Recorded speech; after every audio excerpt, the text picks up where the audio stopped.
Ens trobem a les sales d'exposició del Museu d'Argemo Morera, on actualment es pot veure la mostra Plàstica i poesia, Cristòfol, Viladot i els 9 plats poemes. Un títol llarg per descriure un diàleg establert entre dos dels principals creadors de la postguerra a Lleida i també per extensió a Catalunya, que incorporen algunes de les obres emblemàtiques d'alguna de les sèries escultòriques d'en Leandre Cristòfol i també alguns dels primers poemes experimentals d'en Guillem Viladot en un diàleg creatiu que va generar aquesta publicació, que està considerada com la primera publicació de poesia experimental a l'estat espanyol. Pel nostre museu és important acollir aquesta exposició perquè dona continuïtat a un treball encetat des de ja fa uns anys amb la Fundació Viladot, amb la que hem organitzat ja alguna altra exposició, concretament l'exposició dedicada a la primera exposició de poesia concreta que es va celebrar a Lleida l'any 1971, a la Petite Galerie de l'Aliança Francesa, amb la participació de Joan Brossa, de Josep Iglesias del Marquet i Guillem Viladot, un treball que el que fa és remarcar i insistir en la necessitat que el museu incorporem d'una manera natural ja en la narrativa del museu la importància que va tenir la poesia experimental feta des de Ponent, no només en el context local i català, sinó en el context espanyol i internacional, perquè a més d'en Guillem Viladot, un altre dels personatges importants en aquest àmbit és Josep Iglesias del Marquet, i que curiosament tant en Viladot com en Iglesias del Marquet van fundar l'editorial Lo Pardal Agramunt, que és una iniciativa necessària per entendre el que va ser la poesia experimental al nostre país. Sí, justament, Jesús, el llibre de 9 plats poemes no només genera aquesta primera iniciativa de fer una publicació de poesia experimental a l'estat espanyol, sinó que de retruc el que fa és situar Agramunt en un mapa creatiu molt concret i molt precís. I és reivindicar que des d'Agramunt Viladot pensa que també es pot fer poesia experimental i està a l'ordre de tots els corrents artístics avantguardístics que hi ha en el moment. Curiosament, la publicació de 9 plats poemes no només va servir per encendre una espurna de creació a nivell espanyol, en aquest cas, perquè, com bé has dit, Jesús, es considera la primera exposició de poesia experimental editada a Espanya, sinó que també va servir per posar Agramunt com a poble dins del mapa d'aquesta experimentació d'avantguarda. I això ho comento perquè un fet molt rellevant és que aquest llibre, a diferència d'altres publicacions que van poder esdevenir-se en els següents anys, aquest llibre es va imprimir a Agramunt. I es va imprimir als obradors de Miquel Pera, que era un impressor que hi havia al moment al poble, però sota la supervisió i amb l'ajuda de Gaspar Vicens, que seria una peça clau en les futures edicions de Lo Pardal. Com bé has dit, a principis dels anys 70, finals dels 60, Viladot, juntament amb Iglesias del Marquet i amb la col·laboració d'aquest impressor Gaspar Vicens, van fer a Agramunt una col·lecció de llibres de poesia experimental sota el nom de Lo Pardal, que curiosament també és el nom que rep ara mateix la nostra fundació. Aquests llibres, la trajectòria d'aquests llibres de Lo Pardal s'inicia, i això també ho dic per reivindicar aquestes col·laboracions que hem anat tenint, s'inicia justament amb l'exposició de la Petite Galerie de l'any 71. L'any 71, Viladot i Iglesias del Marquet aprofiten el marc d'aquesta primera mostra de poesia concreta de Catalunya per presentar el primer llibre de les edicions de Lo Pardal, que serà Els poemes de la incomunicació de Guillem Viladot, i la trajectòria que s'enceta amb aquesta publicació l'any 70 finalitza l'any 77 amb un llibre de Josep Vallverdú que es diu Els poemes del gos. Dins de tot aquest periple editorial trobem publicacions no només de Viladot, sinó també d'Iglesias del Marquet i també una de Joan Brossa. I la major part d'aquestes edicions, igual que el llibre 9 plats poemes, van ser impreses a Agramunt. Per tant, també aquí una reivindicació territorial que van fer conscientment Viladot i Josep Iglesias del Marquet i que també en certa manera havien fet Cristòfol i Viladot amb el llibre 9 plats poemes, de reivindicar-se des del territori i ser conscients i creure que des d'un poble perifèric allunyat de les centralitats també es podia estar fent art radicalment compromès amb el present. Per tant, semblaria no accidental el fet que un poeta experimental com Viladot encetés aquest camí de publicacions en aquest àmbit més experimental amb obres d'un artista de referència com és Leandre Cristòfol. I el que es presenta precisament d'aquest artista dins la publicació són imatges, 9 imatges, de 9 peces que corresponen a la sèrie de les planimetries, que és una sèrie d'obres, un conjunt d'obres bidimensionals, normalment sobre arpillera, que el que fa és recuperar determinats elements cal·ligràfics de fusta, amb els quals li serveix per fer una sèrie de dibuixos abstractes i geomètrics que recorden amb una certa cal·ligrafia oriental i que inicien un camí d'experimentació, en el cas d'en Cristòfol, que té com a protagonista aquesta dimensió bidimensional. Hi ha obres en les quals treballarà al llarg de la seva trajectòria que també aniran sobre paret. No obstant, en aquesta exposició, donat que hi ha 2 peces d'aquesta sèrie que no s'han localitzat, que resten localitzades i que per tant no han pogut ser presents, les hem substituït amb altres 2 peces, en aquest cas sí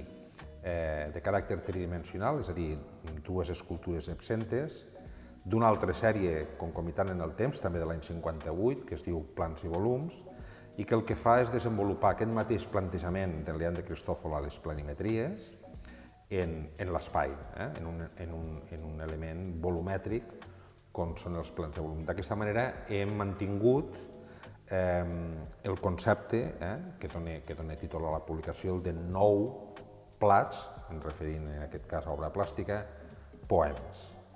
I justament, Jesús, no només 9 plats poemes, 9 com a número de que hi ha 9 peces i 9 poemes, sinó també 9 com a cosa nova de que els 2 creadors són conscients de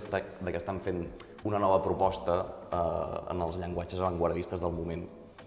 Curiosament, fins al moment d'aquesta publicació, la relació que havien tingut professional Cristòfol i Viladot es limitava a sempre distanciar una mica els 2 personatges. Cristòfol com a artista, com a escultor, i Viladot com a persona escriptora que feia ressenyes de les seves exposicions, que li feia textos de sala per algunes de les seves mostres, o que fins i tot l'any 64 en va escriure una biografia. I justosament, en el llibre 9 plats poemes de l'any 65, el que trobem és una jerarquització que s'iguala, més homogènia entre els 2 personatges,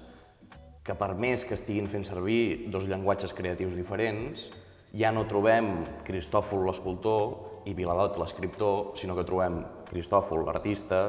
i Viladot el poeta experimental.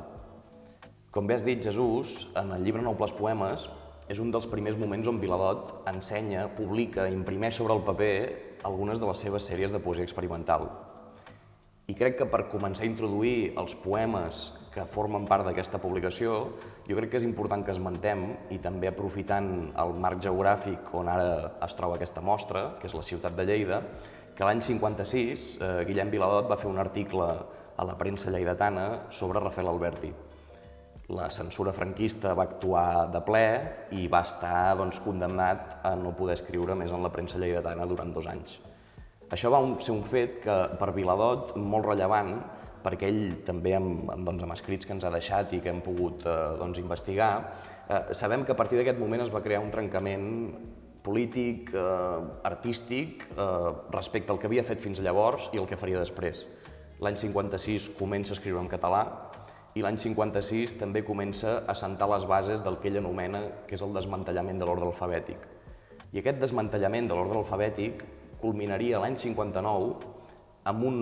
treball de poesia experimental que es diu Els metaplasmes. I justament seguit aquest treball, un treball que es diu Iaurt, que són algunes de les peces d'aquests Iaurt són les que acompanyen les peces de Cristòfol. Aquesta sèrie dels Iaurt ja es troba dins d'un pla molt més espaial. Per més que els metaplasmes encara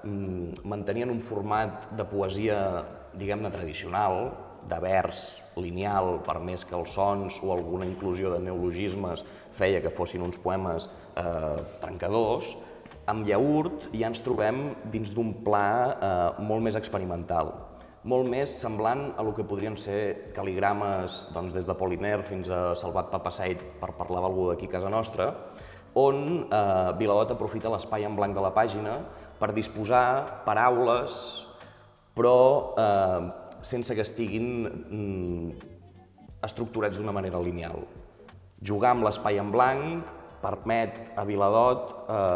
desmantellar algunes d'aquestes paraules, treure-les lletres, jugar amb els sons també a l'hora de ser dites. Aquesta sèrie dels Llaürt és una sèrie de 30 peces que no es va veure mai publicada en la seva totalitat fins als anys 80, quan l'editorial El Mall va fer el primer volum de poesia completa de Viladot. I per tant, aquestes obres de l'any 60, el primer cop que se'n va poder veure un tastet van ser justament amb la publicació Nou Plas Poemes, 5 anys després de la seva creació, i amb aquest diàleg visual i fins i tot sonor amb les peces de Cristòfol. De fet, aquesta relació entre Guillem Viladot i Leand de Cristòfol tindria continuïtat en el temps, malgrat que segurament aquesta fou l'única col·laboració en un mateix pla creatiu. Guillem Viladot continuaria amb el temps prologant i fent la crítica de bona part dels textos que el Cristòfol presentava en les seves exposicions. Hem de recordar que Cristòfol al llarg dels anys 60, 70, fins pràcticament el dia de la seva mort, va continuar treballant amb tot un seguit de sèries experimentals, com pot ser les volumetries, situacions, forma-consum. De fet, fins i tot es parla, i això ho hem comentat més d'alguna vegada, que a l'hora de posar títol, no només amb alguna d'aquestes sèries, sinó amb algunes de les obres, es nota la mà d'en Guillem Viladot i aquesta relació creativa que tenia entre ells dos. De fet, com dic, Cristòfol va anar presentant al llarg dels anys tot un seguit de sèries experimentals.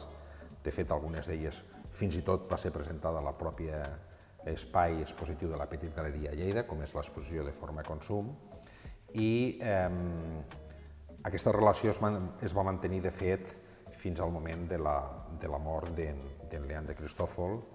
al qual el Guillem Viladot li va dedicar un últim article, dient, crec que el títol era Jo també soc Leand de Cristòfol, amb la qual queda refermada aquesta relació creativa i expandida que van tenir en el temps. Per una banda, el poeta experimental, que després, curiosament, també desenvoluparia una obra tridimensional de construcció d'objectes amb l'estela i amb la influència que va tenir el Leand de Cristòfol sobre ell, però ja encetant un camí singular i personal. Com dic, és el testimoni d'aquesta relació creativa amb un dels grans referents, com ja m'he explicat abans, del que és l'escultura contemporània al nostre país. Justament aquest ventall de creacions gairebé infinites de Viladot, fins i tot podríem dir, on va tocar tant la poesia experimental com els objectes, com la narrativa, com la novel·la, com la poesia més convencional, és una tasca que estem intentant preparar per l'any vinent, per donar a conèixer tota aquesta multiplicitat de llenguatges que va tractar Guillem Viladot, i ho estem preparant per l'any vinent perquè l'any vinent és una oportunitat única per nosaltres per reivindicar la figura de Viladot i el paper que va tenir en la creació contemporània al nostre país, perquè justament el 26 d'abril de l'any 2022 farà 100 anys del seu naixement i ja estem preparant una sèrie d'activitats amb múltiples col·laboracions arreu del territori per poder fer bastant enrenou i que Viladot estigui present a tot arreu. En aquest sentit, una de les mesures immediates que el museu prendrà, aprofitant la celebració d'aquest centenari, és la possible incorporació d'obres d'en Guillem Viladot per donar entrada d'una manera clara i natural a la poesia experimental dintre de la narrativa de les col·leccions del nostre museu. I en aquest sentit, aquesta exposició no deixaria de ser un primer acte, una primera proposta de celebració d'aquest centenari de l'any Viladot. I és per això que d'alguna manera us convidem a que visiteu aquesta exposició. Hem fet un esforç per traslladar els continguts de la publicació, en aquest cas les obres d'en Leand de Cristòfol i els poemes experimentals de Guillem Viladot en l'espai, i la realitat és que el resultat ha estat, jo crec que excel·lent des del punt de vista que el visitant, l'espectador, veurà satisfetes les seves expectatives en el sentit que l'experiència visual i estètica de veure les obres d'en Cristòfol disposades en l'espai, envoltades de la poesia experimental del Viladot, és d'un impacte estètic i líric molt important i que caldria experimentar d'alguna manera. Per tant, insistim, us convidem a veure l'exposició, que estarà oberta fins al proper 3 d'octubre.